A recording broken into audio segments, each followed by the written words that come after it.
My loving pranams at my Swami's divine lotus feet. Thank you, Manjula. And thank you, the organizers of this retreat, of this refresher, for giving me this chance to share my thoughts with all of you. As I thought about what I should share, in addition to my own experience of teaching and giving life applications to children, and I continue to do that. I'm still a teacher. I said, I've got to expand my perspective. I have my own perspective and that of those around me, but I need to have a broader perspective. So I spoke to a number of Group 3 teachers from different regions. And I must say that I was very impressed with the dedication that they had for Swami, for teaching SSE, and for the children that they were teaching. It just came through very clearly. Now, I have no reason to believe that all the others of you in the audience are any different from them. And if that is the case, Swami's SSE is in very, very good hands. Now, I have a limited amount of time to share the thoughts that I have. And in order to stay within the time limitations, and I tend to drift off here and there and digress. So I've scripted my talk onto a PowerPoint. So if whoever is helping me would kindly turn on the PowerPoint.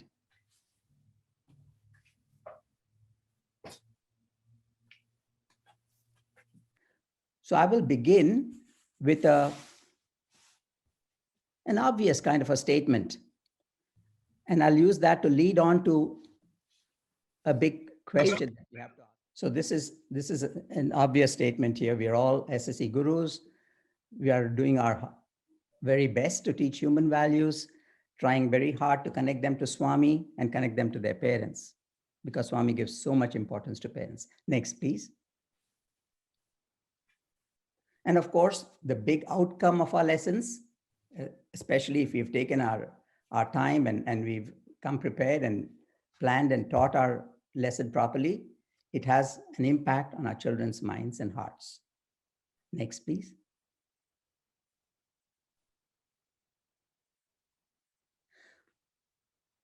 I'll let you read it and then I'll comment. So it's a question mark. Okay, if you've done a good job, it's imprinted on their hearts, but to what extent are they going to practice it? That's our big question. Next, please.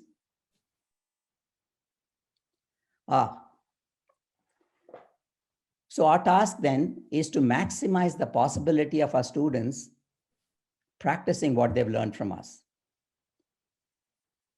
Next, please. And here is the question, how do we maximize? Next, please.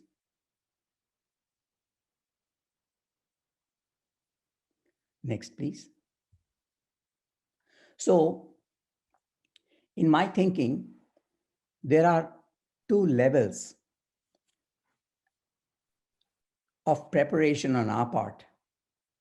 The obvious level is the practical level, all the details that we have to look into as teachers to make our lesson an impactful one. But there is another level of preparation that is more basic, in fact, more important. Let's take a look at what this foundational level is.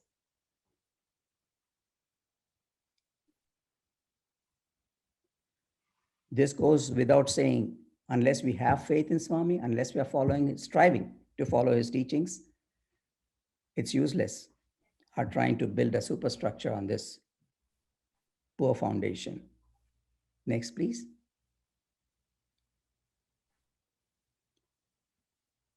Now, this is not easy, We teach so many different values, so many sub-values, so many wonderful things that we try to impart to them.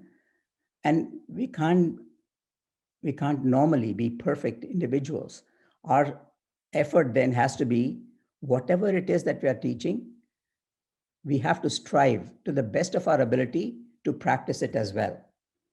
We may not arrive at some high destination there in that regard, but just that effort is very important.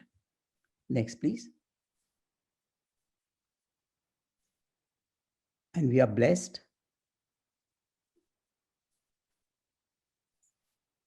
Swami has given us this wonderful opportunity, as Brother Naidu has just mentioned. And I remember Sister Sai Prasanna mentioning it as well last time. This is critical. We have to realize how precious this opportunity is. And once we have these three in place, then even, I'll go so far as to say, even without all the practical stuff that we're going to look at, we will still have a major impact on their applying in their lives what we've taught them. Let's go on to the next one.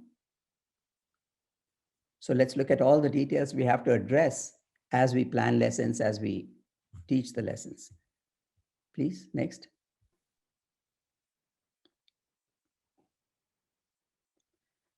Next, please. So these two go hand in hand. As we plan, as we think about the spiritual principle we're going to teach them, and we might have arrived at that spiritual principle from a story or from the theme given to us by our regional leaders, doesn't matter how, whatever spiritual principle it is that we have selected, as we think about a lesson based on that, we have to think about the life application that we will ask them to do at the end of the lesson. They go together hand in hand. Next, please.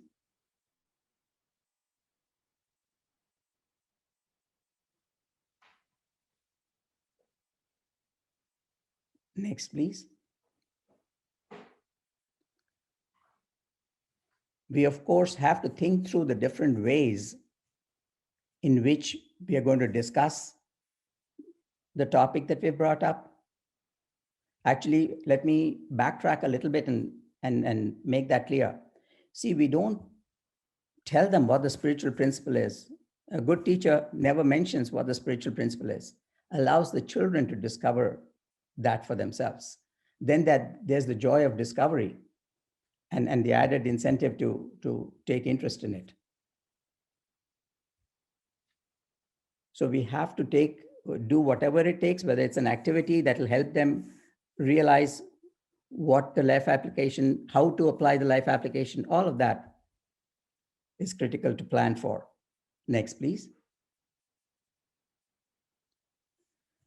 And having gone through the discussion, having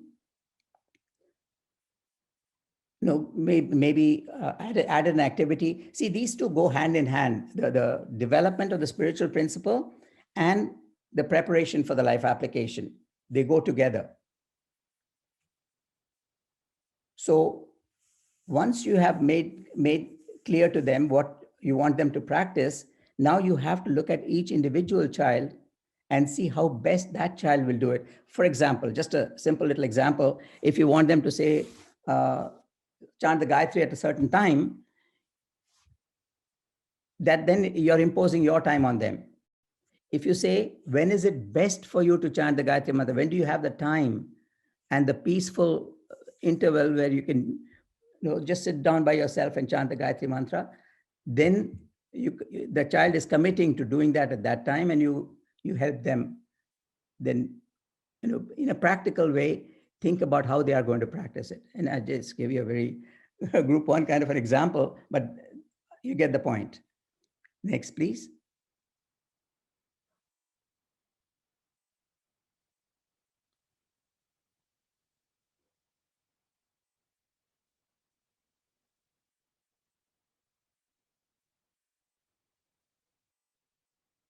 The last sentence here is the critical one.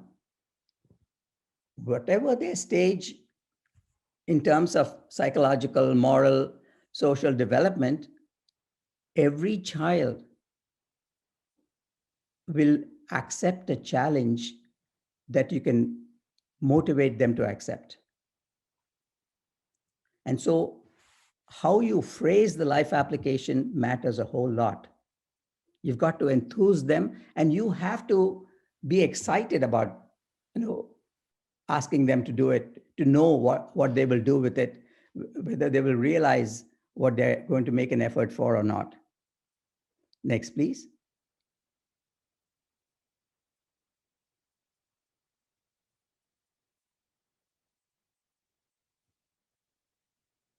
So at the group 1, group 2 level, there is some so-called force involved. We involve the parents. We ask them to help them do things. We urge them to do it. We give them points, this, that, and the other. But with our children, older children, we have to motivate them to want to do it. So I'll show you a little example of it. Next, please. So this is just a lesson that I made up. I haven't taught it, but you can see that it's an effective way to teach empathy. Next, please.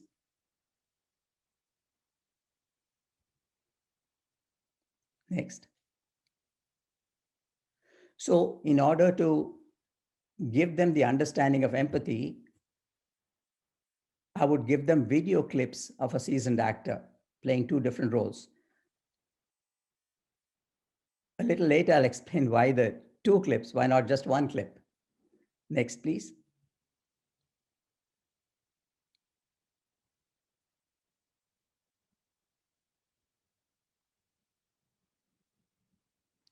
So that's the critical thing. They have to develop the ability to think and have an understanding of how the other person might be feeling. And in the next slide, it'll show, I'll explain what the difference is between sympathy and empathy. Next, please. So I've done this discussion with them. They have shown me their understanding of what the actor is doing there in playing those roles, what skills he needs, what understanding he needs in order to play those characters. And now I want them to do it themselves in class.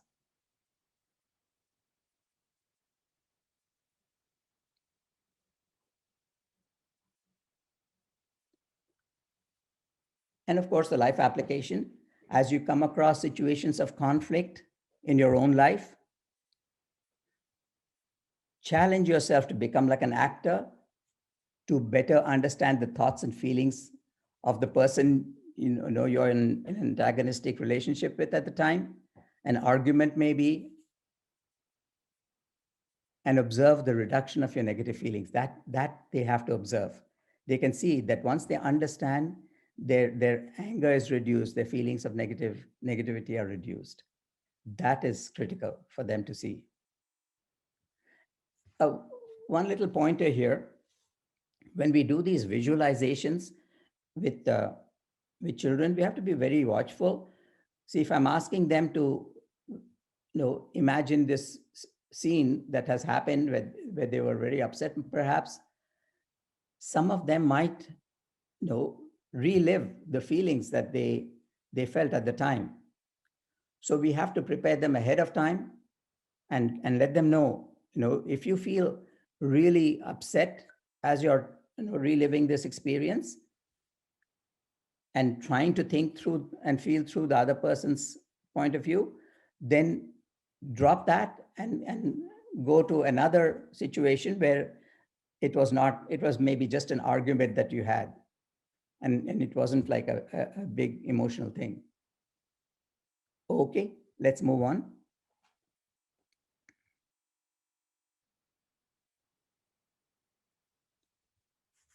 See, these are just a few notes for those of you who might want to try this, because empathy is such an important thing and there aren't that many easy ways to teach empathy. I just added a few notes here. Take a look.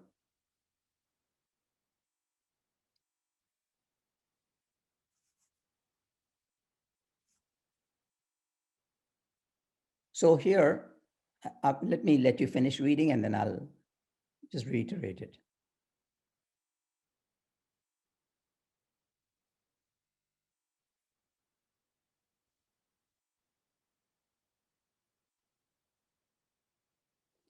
Very often we say putting oneself in someone else's shoes, but we don't always distinguish between sympathy, which is a normal, natural quality that pretty much all of us have. If someone's hurting, we immediately feel for them, meaning I put myself in that person's shoes and sort of how would I feel if I'm in that situation. But empathy is not that common. What it takes is you get into the skin of the other person, into the heart of the other person. In this given situation, what is this person feeling? What is he thinking?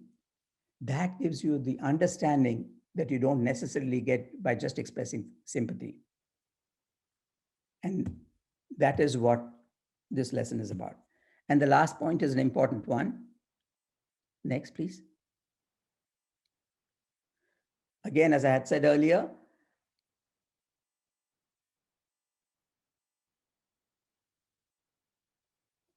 I have to show that I am excited about what they do, how they do the life application. And if I'm excited, that gets conveyed to them. And the chances are much greater that they will follow through with the life application. Next, please. Let's begin and just take a look at these are what I've talked about. It's just one approach, and there are many other approaches to giving life application to children. Next, please.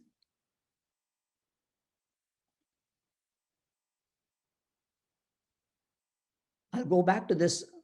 I'll let you read. Go ahead.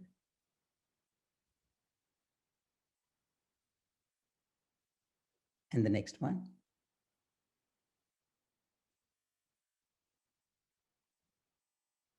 I'll go to the first one for a moment. Very often, journal writing is assigned to children, but that itself is not the life application.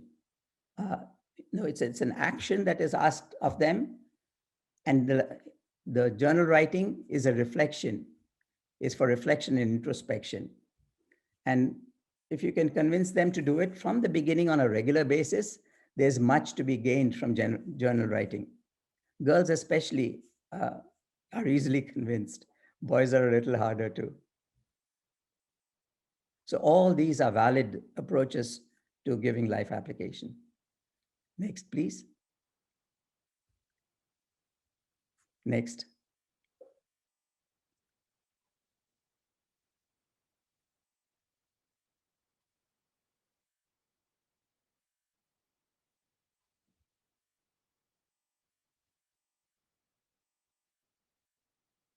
The life application we assign them doesn't have to be a long drawn out thing. It can be just as simple as the two little examples that I'll give you. Next, please.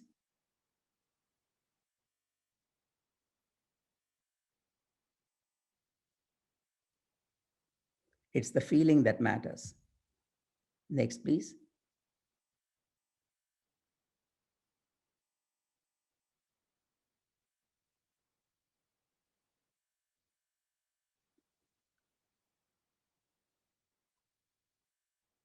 And this is how we form worthwhile habits. Just that little bit, but done regularly. And the chances of their doing it regularly is much greater when it's bite-sized. That is enough to form the habit and make them continue it for life. Next, please. And this is I came across this quote and I said, wow, this is the ultimate life application for all of us. And then I thought of all these ways in which Swami is exemplifying to us what we've been talking about, the preparation that we need and the way we need to communicate, just, just, just for fun. Please, next.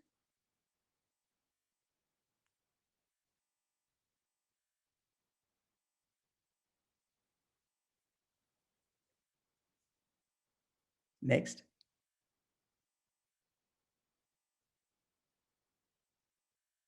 Now, you'll see as you read the quote in the next slide, that it's hard to ignore this life application. We might choose to follow it in whatever way we understand it, or we might not.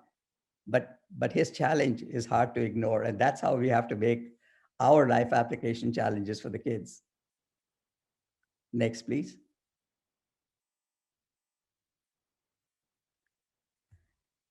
And then the quote, which is our ultimate life application.